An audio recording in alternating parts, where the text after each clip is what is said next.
One of the true classics is the Negroni. It was named after an Italian count, Camillo Negroni, who was from Florence, who was an amazing character, a cowboy and a gambler, and wore many hats. And when he returned back to Italy, he had a bartender create this cocktail for him. And honestly, it's a great drink because yes, there are many variations on it, but if you want to make it, it's as simple as can be. It's really equal parts of 3 ingredients, and that's all you need to remember. Now you can do variations on those 3 if you choose. And vary the formula, but we're going to do it real easy. You see, I'm building 2 different ways here because I want to show you. You can build this right in your old-fashioned glass, just nice and simple. And again, we're going to do 1 ounce of all 3 ingredients, so 1 ounce of sweet vermouth. So I'll do that over my ice in the old-fashioned glass, and I'll do it over ice in my mixing glass. And I'm going to bring my Campari in, and again, 1 ounce here and 1 ounce there. Just because if you want to just build this nice and simply in the rocks glass, the old-fashioned glass, that can be fine.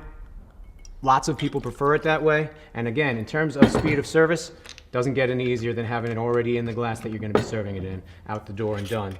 That said, some people prefer to drink this drink as an up drink in a cocktail glass. And if so, we'll just build it for them as we would any all-spirited drink. Again, any drink that has just spirits in it, we're not going to shake it. Of course, we're going to stir it. So I'm building that in my mixing glass so that it's ready to stir. I've got my glass chilled for that.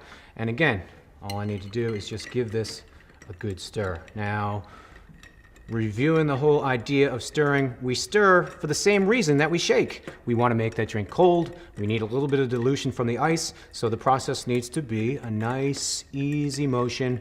Something that if you don't feel comfortable doing it, and many bartenders don't feel like you're the only one who can't stir or isn't comfortable doing it, just take some time. And when you practice it, it actually gets very easy. It's something you can do at the start of your shift with some water in a pint glass, and that'll be good to go. Just go back over here and do the same thing.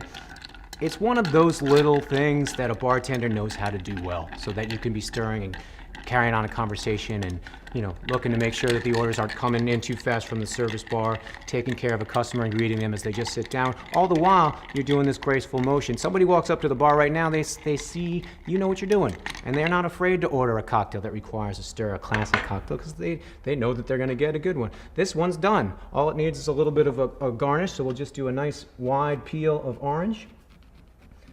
Get the nice oil from the zest of that over top. You can get a little bit out of different parts of the orange if you bend it in different places, and then I like to slide that right in there. And then this baby in my chilled glass, somebody wants to do it up. This one's ready to go for them.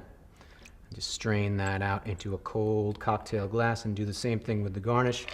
I'll prepare my orange peel and zest it right over the top. Some people like to add a little soda to this lowball version and make an Americano with a little bit of club soda or Perrier over top of that. But that's the Negroni. When it's done right, it is such a great drink. Feel free to play around with the formula. Maybe you want a little extra gin, a little extra vermouth. That's up to you and that's up to your guest, but this is the classic formula. 1 ounce of each and you're good to go.